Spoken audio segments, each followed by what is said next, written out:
Dear भी है, horse भी है, लॉयन भी है, राइट। लॉयन और टाइगर तो खैर एक साथ नहीं रहते हैं। हॉर्स भी है, मान लो रैबिट भी है। ये सब जब एक साथ रहते हैं ना, तो these are known as what, community. इन कम्युनिटी के अंदर डिफरेंट डिफरेंट स्पीसीज एक साथ रह रही है। बच्चों ये समझ में आ रहा है ना सबको? Anybody has any doubt please ask me, but again I am saying कि आपको डाउट रहेंगे ही नहीं।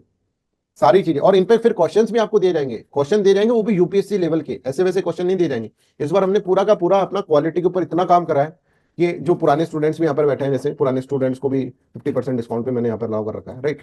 तो वो भी देखेंगे कि हाँ सर क्वालिटी पे बहुत ज्यादा अच्छा काम करा, और ऐसे ही हमने सारे सब्जेक्ट सब जो भी बना रहे हैं हम बहुत ज्यादा क्वालिटी, हम मतलब एग्जाम ओरिएंटेड होकर बना रहे हैं कि आपको बहुत सारे एमसीक्यू सॉल्व कराएंगे इसके अंदर। तो आपको एक दो दिन में पता चलेगा कि भाई साहब ये कोर्स जो है 3,000 रुपये तो बहुत सस्ता है, मतलब क्योंकि जिस हिसाब से हमारा सिर्फ इसके अंदर आपका कोर्स कंप्लीट करने का नहीं है, हमारा ये है कि बच्चे का सिलेक्शन होना चाहिए। इसके अंदर एनवायरनमेंट मेरे से पढ़ लिया, और अगर मान लो जैसे इकोनॉमिक्स मेरे से पढ़ लिया, जो जो सब्जेक्ट मैं आपको पढ़ाऊं उसके अंदर आपका सबसे बेस्ट होना चाहिए। ठीक है। तो I hope this is clear to everyone, यहां तक आपको सबको समझ में आ गया, राइट। अब देखो क्या होता है कि जब हम बहुत सारे स्पीसीज के साथ रह रहे हैं ना, तो कुछ स्पीसीज जो होती है, जैसे टाइगर हो गया, डियर हो गया, राइट, जैसे पेड़ हो गया, राइट, जैसे बहुत सारी चीजें हो गई है ना, बहुत सारी अलग अलग तरह की स्पीसीज हो गई, रैट हो गया, रैबिट हो गया। तो इनमें से कई स्पीसीज जो होती है ना, that is very very important. उनके बिना जीवन नहीं चल सकता, वेरी इंपॉर्टेंट। वो ऐसा कुछ फंक्शन दे रखा है प्रकृति ने उनको, प्रकृति ने ऐसा कर रखा है भाई तुम बहुत इंपॉर्टेंट स्पीसीज हो, अगर तुम नहीं होगी ना तो पूरा का पूरा ये सिस्टम जो होगा वो डिस्ट्रॉय होगा। ठीक है। तो सच टाइप ऑफ स्पीसीज है ना, एक कम्युनिटी के अंदर ऐसी स्पीसीज जो कि बहुत इंपॉर्टेंट है। जैसे हमारी फैमिली के अंदर भी कोई इंपॉर्टेंट हो, पर हमारी फैमिली इसलिए नहीं बोल रहा मैं क्योंकि वो पॉपुलेशन हो जाएगी, है ना, क्योंकि एक ही तरह की स्पीसीज। पर आप जब एक जंगल को समझो, एक जंगल के अंदर इसमें बहुत अलग अलग तरह की स्पीसीज रहती है।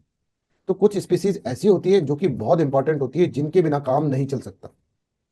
वो होंगी नंबर में बहुत कम, पर क्या होगा, जैसे वो होंगी नंबर के अंदर, जैसे मान लो 25 स्पीसीज है इसके अंदर अलग अलग तरह के, हॉर्स, डियर, डॉग, है ना, कैट, इस तरह रैबिट, रैट वैट, है ना, इस तरह। पर उसमें से कोई ऐसी एक स्पीसी ऐसी होगी जो कि क्या है, जो कि है तो एक ही, है ना, स्पीसी मतलब एक ही, मतलब जैसे लॉयन, जैसे टाइगर हो गया, मतलब टाइगर ये एक ही स्पीसी है, पर ये बड़ी काम की है, इसके बिना ये सारे के सारे सिस्टम कहीं ना कहीं खराब हो जाएगा, बर्बाद हो जाएगा। अगर इसको हटा दो ना सिस्टम से, तो that will create a problem. और such type species is known as keystone species. Keystone species, keystone species नाम क्यों पड़ा ऐसा, ये समझो। कि मान लीजिए कोई भी आप जैसे डोम बना रहे हैं, जैसे डोम डोम शेप का कुछ बना रहे हैं, right?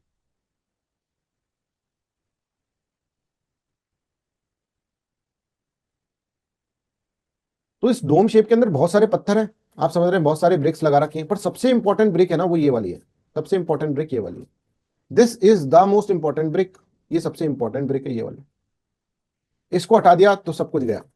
ठीक है। ये सबसे इंपॉर्टेंट स्टोन है इस डोम के अंदर।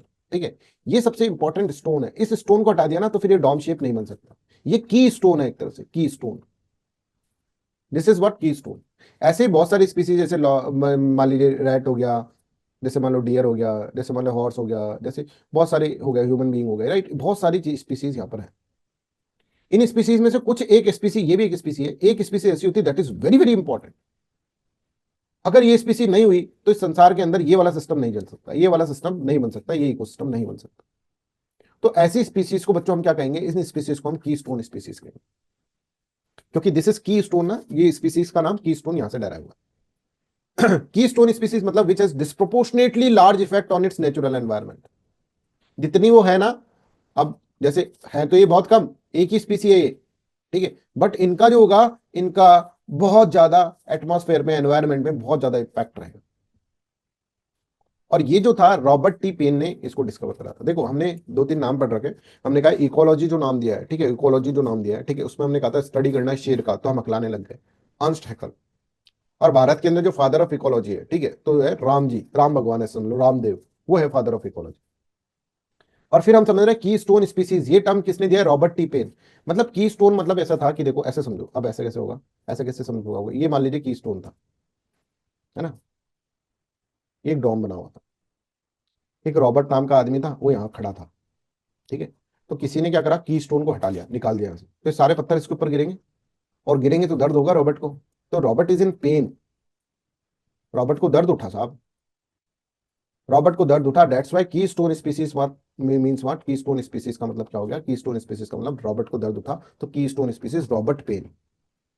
तो भाई साहब बहुत पेन होगा, जब आपको क्या करना पड़ेगा, ये की स्टोन स्पीसीज है ना, तो की स्टोन अगर आप हट गया ना तो बहुत पेन होगा। इसी तरह से की स्टोन स्पीसीज अगर हट जाए ना तो पूरा इकोसिस्टम को बहुत पेन होगा। That's why Robert T Paine, है ना।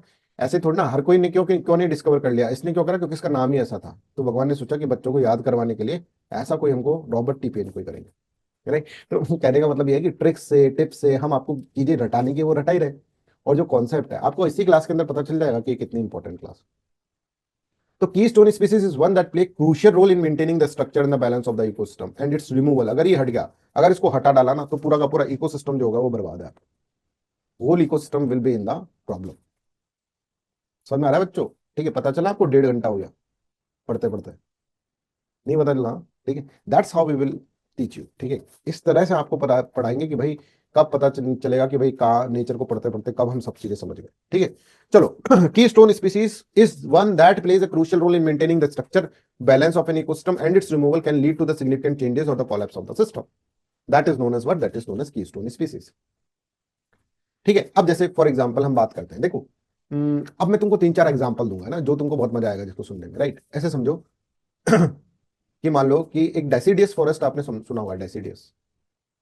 डेसिडियस फॉरेस्ट, डेसिडियस फॉरेस्ट का मतलब क्या होता है कि ऐसे पेड़ जो कि अपनी है ना एक पर्टिकुलर टाइम पे, ऑटम के सीजन पे, ठीक है, ऑटम के सीजन पे वो क्या करते हैं, ड्राई सीजन में वो अपनी पत्तियां झाड़ देते हैं। ठीक है, पहले तो उनके अंदर बहुत सारी पत्तियां होती हैं डेसिडियस, पर ऑटम का सीजन जब आता है ना तो वो पत्तियां झाड़ देते हैं अपनी। ठीक है, पत्तियां शेड शेड देयर लीव्स। ठीक है, तो ये इस तरह से बिना लीव के ही हो जाता है, राइट। मतलब ये इस तरह के बन जाएंगे कुछ, पहले तो इनके पास पर एक पर्टिकुलर सीजन में।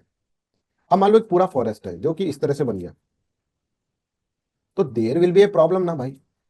पूरा फॉरेस्ट ऐसा बन गया तो इस फॉरेस्ट के ऊपर जो पहली चिड़िया रहती थी वो कहाँ रहेगी चिड़िया बेचारी? ये तो पूरा फिर बंजर बन जाएगा ना इस सीजन में, मतलब 1 महीने के लिए भी अगर ऐसा रह गया तो पूरा सिस्टम बर्बाद हो जाएगा ये तो इसलिए प्रकृति देखो कितनी कितनी चालाक है। प्रकृति ने इसकी शेड करी इनकी लीव्स, बट बीच में ऐसे ऐसे पेड़ लगा दिए जो कि एवरग्रीन है, जो कि कभी नहीं गिरेंगे। ठीक है, जिनकी पत्तियां कभी नहीं गिरती है, तो वो जो बर्ड होगी वो क्या करेगी, इसके ऊपर जाकर बैठ जाएगी। ठीक है, मतलब समझो एक कि एक बहुत अच्छा पेड़ था ऐसा जिसमें पत्तियां थी, है ना, घना भरा सा पेड़। इस पेड़ का एक नेचर है, इस पेड़ का ये नेचर है कि पत्तियां अपनी गिरा देगा ऑटम के सीजन में। अब इस पे चिड़िया रह रही है आराम से, मस्त मजे कर रही है चिड़िया और उसकी फैमिली। अब चिड़िया और उसकी फैमिली मजे कर रही थी, पर ऑटम का सीजन जब आया तो सारी पत्तियां गिरा दी। अब ये पेड़ कुछ इस तरह से हो गया, तो अब चिड़िया सोची अब मैं क्या करूं, अब मैं कहाँ जाऊं भाई, दूर दूर तक पेड़ इस तरह के दिख रहे हैं मेरे को। तो इसलिए प्रकृति ने सोचा भाई ये चिड़िया कैसे रहेगी, ये तो भाई दिक्कत हो जाएगी ना यहाँ पर। तो प्रकृति ने सोचा हम क्या करते हैं, एक एवरग्रीन फॉरेस्ट यहाँ पर बना देते हैं। कुछ कुछ जो डेसिडियस फॉरेस्ट के अंदर होगा ना, कुछ कुछ पेड़ ऐसे बना देंगे जिनकी लीव्स कभी गिरती ही नहीं। ठीक है, समझ में आ रहा है? तो ये सारे पेड़ ऐसे हो गए, उनके बीच में कुछ ऐसे पेड़ बना दिए। ये जो पेड़ है ये की स्टोन स्पीसी है ना, अगर ये पेड़ नहीं होते तो ये चिड़िया कहाँ जाती, चिड़िया प्लस पूरा का पूरा जो सिस्टम बना हुआ था वो सिस्टम डिस्ट्रॉय हो जाता। तो 1 महीने के लिए वो अपना घर चेंज करके यहाँ पर आ जाएंगे, इन पेड़ों के ऊपर डिपेंडेंट हो जाएंगे ये सब चीज। तो this is known as what, this is known as keystone species had been. अगर ये नहीं होते ना तो that will create a problem. समझ में आ रहा है? ठीक है, तो यहाँ पर ही समझो, in deciduous forest while most trees shed their leaves during the autumn season or dry season to conserve water and the energy, some trees remain evergreen. The evergreen trees retain their leaves year round and provide crucial stability in the greenery to the forest even during the period of the leaf drop. जब leaf गिर जाती है तो भी ये क्या है, ये टिके हुए हैं। इन्होंने कहा कोई नहीं साहब हम देख लेंगे सिस्टम। तो अगर ये एवरग्रीन ट्रीज नहीं होते डेसिडियस फॉरेस्ट के अंदर, तो डेसिडियस फॉरेस्ट के अंदर अगर हम कहें की स्टोन स्पीसीज कौन सी होंगी, ये है ना साहब। जब ये डेसिडियस फॉरेस्ट में बाकी सारे पेड़ गंजे हो गए, ठीक है, तो यही एक टिका हुआ था। समझ आ रहा है? I hope this is clear. तो इतनी सारी स्पीसीज है इसके अंदर, चिड़िया हैं, ये है, ये सब चीजें हैं, राइट। बट सबसे इंपॉर्टेंट कौन है, सबसे इंपॉर्टेंट ये एवरग्रीन ट्री है, that is known as keystone स्पीसी। वैसे ही अगर हम देखें कि जैसे टाइगर, देखो टाइगर, टाइगर इज ए की स्टोन स्पीसी।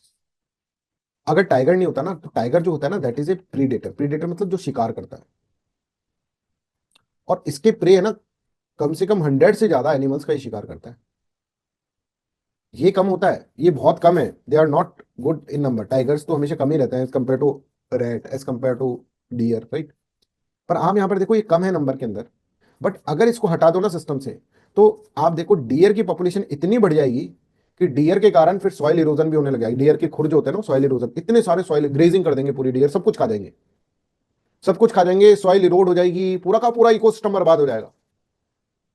राइट। तो डियर, अगर ये टाइगर नहीं होना तो डियर जो होगा that will become so abundant, वो इतने अबंडेंट हो जाएंगे, इतने सारे हो जाएंगे नंबर के अंदर कि सिस्टम ही खराब हो जाएगा, पूरा सिस्टम ही बर्बाद हो जाएगा। तो इन ऑर्डर कि उस सिस्टम को मेंटेन करने के लिए there should be a tiger जो कि डियर्स को खा जाए, जो कि ऐसी बहुत सारी स्पीसीज को खा जाए, अगर जिनका नंबर बढ़ जाएगा तो that will create a problem. तो 100 से ज्यादा एनिमल को ये प्रे करता है, मतलब उसके प्रे 100 से ज्यादा एनिमल होते हैं। तो दिस टाइप ऑफ सिस्टम जो टाइगर वाला सिस्टम बन रहा है बच्चों, ये टाइगर जो है that will be keystone species, अगर इसको सिस्टम से हटा दे तो that will create a problem. Deer इतने हो जाएंगे संसार में कि जीवन ही नष्ट हो जाएगा सारा का सारा। समझ में आ रहा है?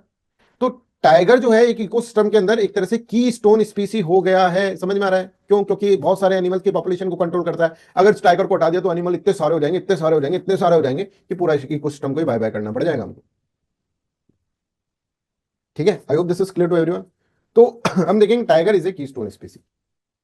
और एग्जांपल दूं, एक एग्जांपल ये देखो, ये एग्जांपल सी ऑटर्स जो होते हैं। सी ऑटर्स मतलब जो कैल्प फॉरेस्ट के अंदर रहता है। कैल्प मतलब जो है ना, आप देखेंगे ना तो समुद्र होता है ना, उसके नीचे भी एक फॉरेस्ट होता है, इकोसिस्टम होता है, that is known as kelp forest. जैसे इस तरह का जो फॉरेस्ट होता है, ये देखो, ये जो है समुद्र के नीचे जो फॉरेस्ट है that is known as kelp forest. और कैल्प फॉरेस्ट के अंदर एक एनिमल होता है, ठीक है, this animal is known as, अगर आप देखें, सी ऑटर्स। ठीक है, ये जो एनिमल होता है, राइट, सी ऑटर जो होता है दैट इज ए की स्टोन स्पीसीज। ठीक है, की स्टोन स्पीसीज इसलिए बिकॉज यहां पर देखो, ये है, ये एक तो सी ऑटर है, ये एक सी ऑर्चिन। ठीक है, ये सी ऑर्चिन है, ये है एक तरह से आप देखेंगे सी ऑटर। अगर सी ऑटर नहीं होता ना बच्चों जीवन में, तो ये सी ऑर्चिन इतनी सारी बढ़ जाती कि सारे के सारे इकोसिस्टम जो होगा उसको खा जाती है। खाने का मतलब क्या है कि सारा देखो, एक रिसोर्सेज जो होंगे वो तो कम ही होंगे ना, है ना, जो भी रिसोर्सेज होंगे इस इकोसिस्टम के अंदर सब कुछ खाना यही खा जाएगी, सारी सिस्टम यही खा जाएगी, सब जगह यही फैल जाएगी, तो कोई और रह ही नहीं पाएगा, सारे घरों में यही घुस जाएगी। तो इनको कंट्रोल करने के लिए सी ऑटर इज देयर। अगर सी ऑटर इस सिस्टम से हटा दो ना तो यही ये दिखेंगी और फिर अल्टीमेटली ये भी नष्ट हो जाएंगी, क्योंकि इनको भी कुछ बचेगा, कुछ किसी को छोड़ेंगे नहीं है। तो that is known as what, that is known as sea otters. Sea otters जो है मैरीन इकोसिस्टम का, मैराइन इकोसिस्टम का एक तरह से क्या है, एक तरह से ये एक तरह से कीस्टोन स्पीसी है। I hope this is clear to everyone. Sea otters foraging helps keep urchin population in check. Urchin population को चेक में रखता, नहीं तो ऑर्चिन ही ऑर्चिन हो जाएगा फिर सब जगह। तो दिस इज व्हाट कि रिमूविंग सी ऑटर्स, अगर सी ऑटर्स को हम हटा देना एक कल्प फॉरेस्ट के अंदर से सी ऑटर्स को हटा दे तो that can create a problem. देखो सी ऑटर नहीं रहेंगे तो बहुत सारी ऑर्चिन्स हो जाएंगी, और ऑर्चिन्स हो जाएंगी तो बाकी सब जगह देखो ऑर्चिन सी ऑर्चिन फैल गई, राइट, ऑर्चिन ऑर्चिन फैल गई तो कोई और नहीं रह पाएगा। अब सी ऑटर होगा, जब सी ऑटर होगा तो देखो सब है, फिश भी है, ऑर्चिन भी है, केकड़ा भी है, स्टार फिश भी है, सब है। But without sea otter there will be nobody else, बस सी ऑर्चिन ही रहेगी जीवन में, तो पूरा इकोसिस्टम डिस्ट्रॉय हो जाएगा ना। तो इनकी पॉपुलेशन को चेक करने के लिए there should be someone that is known as sea otter. अगर सी ऑटर को हटा दोगे सिस्टम से तो there will be a problem कि पूरा का पूरा इकोसिस्टम बंजर हो जाएगा। तो इसके अंदर की स्टोन स्पीसीज क्या होगा, keystone species sea otter will be keystone species. I hope this is clear. इसी तरह से एक एनिमल, एक बहुत इंटरेस्टिंग एनिमल मैं आपको समझाता हूं। ठीक है, ये देखो, ये देखो एक एनिमल है ना, पेड़ वेड़ लेकर जा रहा है और ये सब चीजें करके, इसने देखो ये ब्रिज बना दिया, ये लेकर जा रहा है, ये एक एनिमल है, इसने देखो ऐसे ऐसे कर करके इकट्ठा करके ब्रिज बना दिया। अब ब्रिज अगर यहाँ पर नहीं होता तो that will create a problem कि यहाँ पर जो लॉयन रह रहा है, ठीक है, वो उसको कैसे पार करके उधर जाता, एक ही जगह रह जाता, वो तो अटक के रह जाता एक ही जगह, बस यहाँ की स्पीसी को ही खा पाता। और यहाँ की स्पीसीज को कैसे खाता, ठीक है, जब यहाँ पर एक तरह से क्या कर दिया, एक तरह से यहाँ पर ब्रिज बना दिया। समझ में आ रहा है? तो ब्रिज बनाना दैट इज, ये एनिमल जो है वो ब्रिज बना रहा है, ये एक एनिमल है जो कि ब्रिज बना रहा है, जिसको बोलते हैं बीवर्स। ठीक है, इसको बीवर्स बोलते हैं। Beavers build dams creating wetlands that support diverse species such as fish, amphibians, birds, इनको स्पीसीज। अगर इसको हटा दें हम तो वेटलैंड इकोसिस्टम जो होगा ना पूरा पूरा खराब हो जाएगा, हैबिटाट लॉस हो जाएगा। I hope this is clear to everyone. यहां पर सबको समझ में आ रहा है? इसी तरह से एक है, एक मैंने करंट अफेयर्स में भी आपको पढ़ाया था, that is known as baobab tree. Baobab tree जो है ना वो मडागास्कर के अंदर मिलता है, और मडागास्कर के अंदर से अगर बाओबब ट्री को हटा दो ना तो बच्चों वहां पर फिर कुछ नहीं बचेगा। ये इस तरह का ट्री होता है, ये मैंने आपको एक तरह से पढ़ाया था किसके अंदर, एनवायरमेंट इकोलॉजी, मतलब सॉरी करंट अफेयर्स के अंदर ये मैंने आपको पढ़ाया। खैर हम समझेंगे कि बाओबब ट्री का क्या, कैसे स्पीसीज है, क्या है, ये सब चीजें हम समझेंगे। अभी हम सिर्फ की स्टोन स्पीसीज समझ रहे हैं। स्पीसीज के ऊपर अलग से क्लास ले लूंगा जिसमें आपको ये बताया जाएगा कौन सी इंडेंजर्ड है, कौन सी है, या फिर आप करंट अफेयर्स में से भी कर सकते हैं जो भी इंपॉर्टेंट स्पीसीज। ठीक है। यहां तक आपको समझ में आ रहा है? तो ये क्या करता है, ये एक तरह से बाओबब ट्री जो है ना, बाओबब ट्री है ना बहुत इंपॉर्टेंट है, बिकॉज ये एक है ना कुछ प्रोड्यूस करता है, ये एक अपने एक तरह से nutrient rich fruit fruit produce करता है, फ्रूट। और उस फ्रूट को सारे के सारे मडागास्कर के अंदर सारे के सारे जानवर उसको खाते हैं, that is known as monkey bread. अगर ये ना होना तो उस आइलैंड में खाने की कमी पड़ जाए। अगर ये पेड़ हटा दो सारे के सारे तो एनिमल खाएंगे क्या? दूसरा कि ये क्या करता है, इसका देखो, अगर आप देखोगे इसका ट्रंक ट्रंक देखो कितना मोटा है। ट्रंक मोटा है ना, ऐसा लग रहा है ना अप्स डाउन ट्री, कि यहाँ पर तो जड़ें हैं और यहाँ पर फिर ट्री है, राइट, ऐसा लग रहा है। ट्रंक देखो कितना मोटा है। ट्रंक कैसे है? क्योंकि इसके अंदर है ना, इसने 1000 लीटर पानी नीचे से इसने एक्सट्रैक्ट करा है, बहुत सारा पानी इसने एक्सट्रैक्ट करा है, इसलिए इसका स्पॉन्जी ट्रंक होता है। ठीक है, तो ड्राई सीजन के अंदर क्या होता है, ड्राई सीजन के अंदर ये पेड़ जो होता है बड़ा काम आता है, राइट। तो यहाँ पर देखो कि baobab tree produce nutrient rich fruits nickname monkey bread which are consumed by the elephant like baboons, elephants, birds as well as human beings. Its seeds, trees, its seeds, leaves, bark are used as a food source particularly during the period of the drought. Drought की period के अंदर ये बहुत अच्छा food source रहता है, आप समझ रहे हैं, क्योंकि इसका ट्रंक जो है इतना मोटा सारा ट्रंक है इसका, मतलब इसका इसके अंदर ऐसा भगवान दे रखा है कि सारा पानी तू खींच सकता है आराम से। तो ड्रॉट के टाइम पर this play very important role. इसके अंदर ऐसा होता है कि अगर तुम इसको थोड़ा सा खरोचोगे तो उसमें से पानी निकलेगा, राइट, इतना होता है इसका, मतलब थोड़ा थोड़ा ड्रॉप्स ऑफ वाटर आपको इसके अंदर मिलेगी। तो बड़ा स्पॉन्जी ट्रंक होता है, ऐसे नहीं हार्ड ट्रंक है, स्पॉन्जी होता है क्योंकि अंदर तो पानी भरा हुआ है इसके अंदर। तो are trees of the life, देखो ट्रीज ऑफ लाइफ बोल रहे हैं, अगर ये नहीं होगा because they can store 1000 litre of water in the spongy trunk, this water become a life saver for the animals and human being during the dry season. ठीक है, I hope this is clear to everyone. और इसके अलावा ये habitat भी provide करता है, इसका हॉलो ट्रंक जो है, ठीक है, इसके अंदर क्या करते हैं, सब कोई घर भी बना सकता है आराम से, चिड़िया स्पैरो घर बना लेगी इसके अंदर, बहुत सारे बर्ड्स इंसेक्ट छेद कर करके इसके अंदर रहेंगे आराम से। हॉर्नबिल्स जो होती हैं, ठीक है, जो चौच मार मार के, तो एक ही चौच मारेगी उसका तो घर बन गया। नहीं तो अगर मान लो कोई हार्ड सा होगा तो उसके अंदर चौंची मारती रहेगी वो, राइट, समझ में आ रहा है। तो इनके लिए बहुत अच्छा ये होता है। तो ये कितना इंपॉर्टेंट है, अगर ये हटा लोगे तो that will create a problem. तो इस इकोसिस्टम के अंदर मेडागास्कर के अंदर दिस बाओबब ट्री जो है दैट इज वेरी इंपॉर्टेंट। ठीक है, तो I hope this is clear to everyone. ठीक है, एक और मैं आपको की स्टोन स्पीसीज पढ़ाता हूँ, फिर अपन 5 मिनट का ब्रेक लेंगे और फिर अपन इंडिकेटर स्पीसीज पढ़ेंगे। देखो, एक है Indian flying fox. Indian flying fox जो है ये एक तरह से चमगादड़ ही है। ये चमगादड़ है ना, that is very very important. अगर ये ना होना तो पूरा सिस्टम जो होगा इकोसिस्टम में डिस्ट्रॉय हो जाएगा। ठीक है, आप देखो कोई भी फूड होता है, मतलब फ्लावर होता है ना, फ्लावर के अंदर एक होता है एंथर, मेल पार्ट, और एक होता है स्टाइल, ओवरी का पार्ट जो होता है ना। ये होता है मेल रिप्रोडक्टिव ऑर्गन, ये होता है फीमेल रिप्रोडक्टिव ऑर्गन। और ये ना एंथर जो होता है कुछ पोलन ग्रेन्स प्रोड्यूस करता है, पोलन ग्रेन्स। ठीक है, पोलन ग्रेन्स प्रोड्यूस, ये जो पोलन्स होते हैं जब तक ये स्टाइल के अंदर नहीं जाएंगे तब तक नया सीड प्रोड्यूस नहीं होता है ना, तब तक नया सीड प्रोड्यूस नहीं होगा। तो पोलन को, इस पोलन ग्रेन को इसके अंदर डालना, स्टाइल के अंदर डालने का काम ये फ्लाइंग फॉक्स करते हैं। और इसके पोलन ग्रेन्स को किसी दूसरे पेड़ के स्टाइल के अंदर डालने का काम, स्टाइल मतलब एक तरह से ऐसे समझो थोड़ा सा बताता हूँ।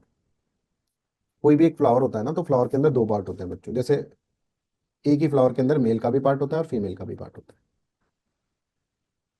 राइट। दूसरे फ्लावर के अंदर ये देखो, ये मेल का पार्ट है, ये फीमेल का पार्ट है।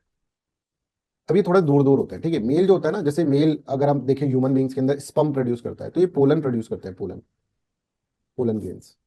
अब जब ये पोलन ग्रेन्स, जब स्पर्म जो होगा फीमेल रिप्रोडक्टिव ऑर्गन के अंदर जाएगा तभी बच्चा पैदा होगा, ठीक है, तभी रिप्रोडक्शन होगा। इसी तरह से जब ये पोलन ग्रेन्स इस फीमेल के अंदर जाएगा, फीमेल की स्टाइल के अंदर जाएगा, स्टाइल होता है इसका मतलब, फिर नीचे ओवरी और वो पूरा होता है, राइट। तो यहाँ पर अगर हम देखें ये फीमेल के अंदर जाएगा पोलन ग्रेन, तभी जाकर अलग सीड प्रोड्यूस होगा, ये जर्मिनेशन का प्रोसेस समझ में आ रहा है। या फिर ये मेल का पोलन ग्रेन किसी और फ्लावर के फीमेल के अंदर जाए तब जाकर फीमेल की स्टाइल में जाए तब। तो अब इसको यहां से यहां तक पहुंचाए नहीं तो फिर तो सिस्टम ही खत्म हो जाएगा ना, फिर तो रिप्रोडक्शन हो ही नहीं पाएगा।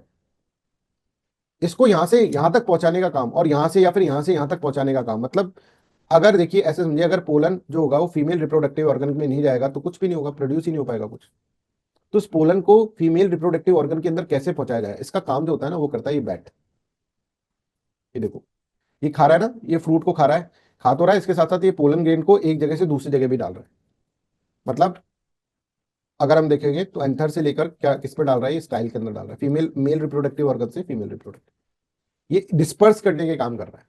तो यहाँ पे देखो दिस बैट एक्टिंग एज की, तो एक की स्टोन स्पीसीज, अगर ये नहीं होता तो दिक्कत हो जाएगी। Known for their nectar and fruit eating habits contribute significant to pollination, इस प्रोसेस को pollination and seed dispersal therefore play a very important role in maintaining the ecosystem health and the biodiversity. I hope this is clear to everyone. So this is known as what